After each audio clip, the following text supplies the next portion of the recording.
clientes e forma pessoas. Qual é o principal problema que a gente está vivendo hoje mentalmente como humanidade? O que tá acontecendo? A maioria vai derivar da ansiedade. A ansiedade todo mundo tem. Eu tenho, você tem, todo mundo tem um pouquinho. Tem que ter um pouquinho. Não tem ninguém zerado de ansiedade. Vivendo em São Paulo, por exemplo. Sim. Né? Mas a ansiedade, se ela não for administrada, ela é uma administração, não tem uma cura, tem administração, gestão. Se eu não administrar a ansiedade, ela é uma porta de entrada para várias outras coisas piores. A pessoa pode desenvolver depressão, fibromialgia, síndrome do pânico, gagueira, dentre outros. Né? Então eu entendo que ela catalisa muito, ela é um amplificador daquilo que você já tem tendência a ter. É o que tu mais recebe a gente com e aí a pessoa tem uma angústia, um vazio. Sempre tem ansiedade ligada. Mas assim, tem alguma coisa que a gente está fazendo hoje como humanidade, de forma geral, que está nos trazendo problemas, que tu consegue identificar, tirando a regressão ali de voltar no trauma e perceber que aconteceu alguma coisa e que está refletindo hoje. A gente está fazendo alguma coisa errada hoje que tu está percebendo? Está muito excedido a questão multitarefa, né? As pessoas elas estão muito tendo que fazer muitas coisas ao mesmo tempo, na minha opinião. Isso está deixando as pessoas muito confusas, né? A pessoa ela não consegue parar para ler um livro. Ela confere a notificação do celular a cada segundo e às vezes nem era nada. Ela está automatizada naquilo. Ela passa... Tem gente que fica 44 horas no celular por semana. É uma jornada de trabalho. Então tem que dosar isso melhor, né? Mas os problemas, a grande maioria, Petri, é familiar. Isso não muda, independente da tecnologia ou não.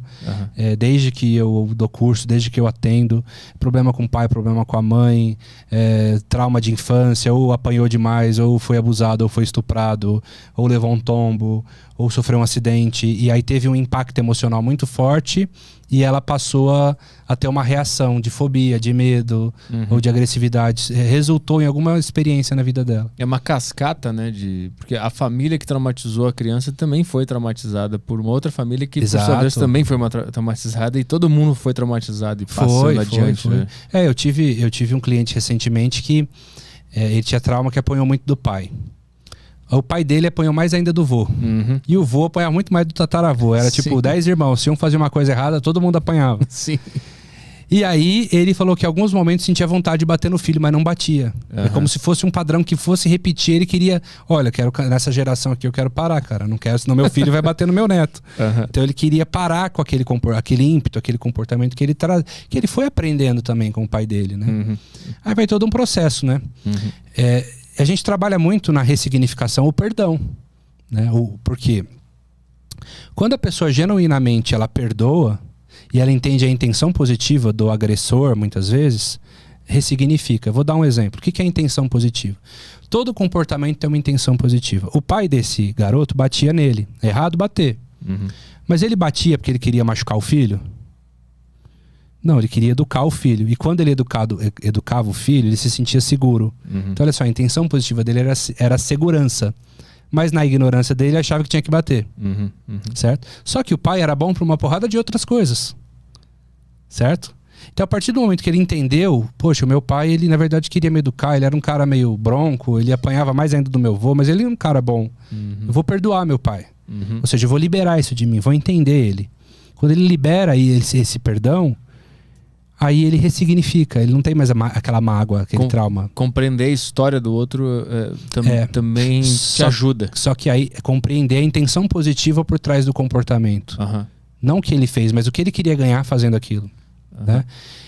E aí muitos clientes vão ter a dificuldade de perdoar, porque uma pessoa que está magoada com a outra, ela fala assim, eu não vou perdoar o fulano, ele não merece. Aí a gente tem que explicar que o perdão não tem a ver com merecimento, tem a ver com você, não é com o outro.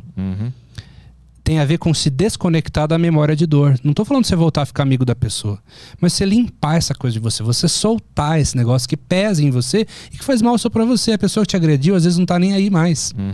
Mas você precisa liberar isso. Então, o perdão é um aprendizado também. A gente também busca modelagem nisso. A pessoa não sabe perdoar.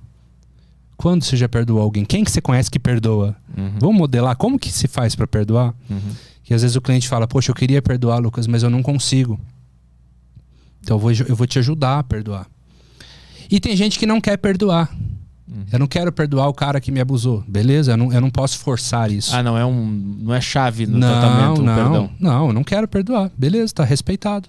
Embora tenha pessoas que querem, você não quer, tá respeitado.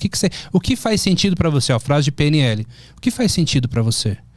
Ai, sabe, Lucas, eu queria ter indiferença. Então vamos trabalhar a indiferença. Eu queria, sabe, ignorar isso. Beleza, é o que faz sentido pra você. Eu não vou falar assim, você tem que perdoar a pessoa.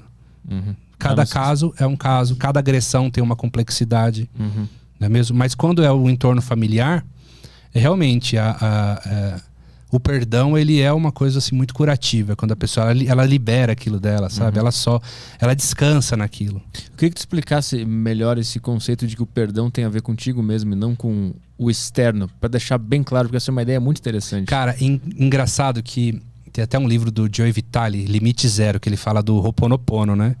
E muita gente critica o Ho'oponopono, acha que é só aquelas frasezinhas de eu te amo, sinto muito, obrigado. E vai muito além disso. E um dos xamãs havaianos, né? Dr. Hugh Lane, ele ficou conhecido por aparentemente ter curado uma ala psiquiátrica de doentes utilizando o Ho'oponopono.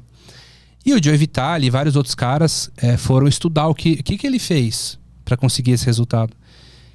E ele explicou que quando ele curava alguém ou trabalhava com alguém, ele não trabalhava na pessoa, ele trabalhava nele. Por exemplo, ele recebia o relato da pessoa, o que ela sentia. Aí ele olhava para ele e via onde tinha um ponto de identificação nele nisso. E aí ele se corrigia. O Ho'oponopono significa se corrigir. Ele se corrigia com esses decretos de perdão, de amor, de sinto muito, de obrigado. E a outra pessoa melhorava. Aí você fala, pô, mas isso não tem lógica. Né? Tem lógica. Dentro do inconsciente coletivo, dentro da explicação subatômica das coisas, nós estamos emaranhados, conectados, né? Então, de alguma forma, ele tinha um super resultado.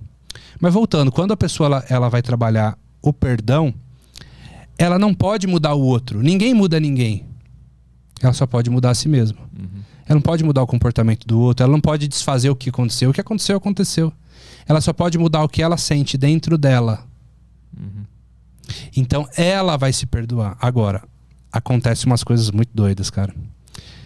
Teve uma vez que eu atendi uma mulher num curso e que, olha só, a irmã mais velha dela abusava dela quando ela era criança. E ela já não se falava há mais de 10 anos.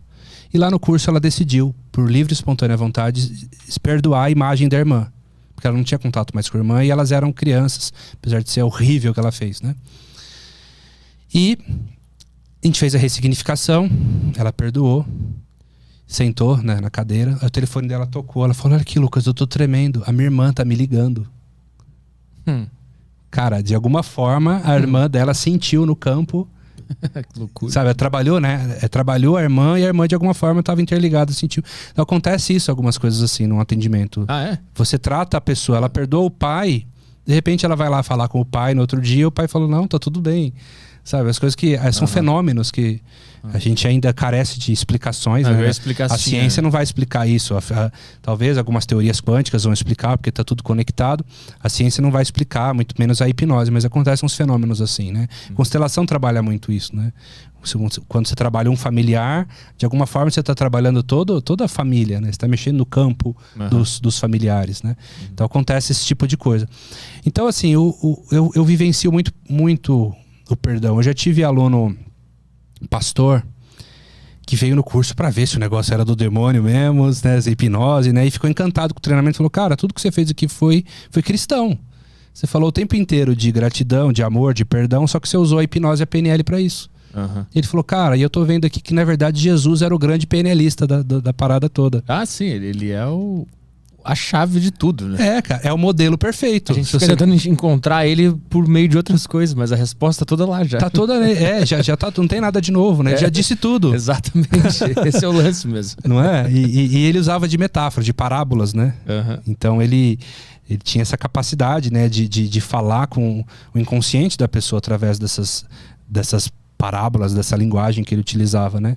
Então ele era o grande penalista, porque se ele conseguia fazer tudo que ele fazia, né, e tinha essa habilidade de ressignificação nata, num bate-papo, ele te ressignificava inteiro, né? Só a presença dele, então é maravilhoso. Então fala assim, poxa, Modelagem é muito bom, mas modelagem de Jesus é melhor ainda. Tem alguns momentos da vida que eu não sabia muito o que fazer, e eu pensei assim, o que Jesus faria nesse momento? E sempre vem a resposta, e a resposta é a mais óbvia e mais pura, só que você tem que estar disposto para aquilo, né? Fala, é óbvio que Jesus perdoaria, é óbvio que ele daria mais uma chance, é óbvio que ele né, amaria, né?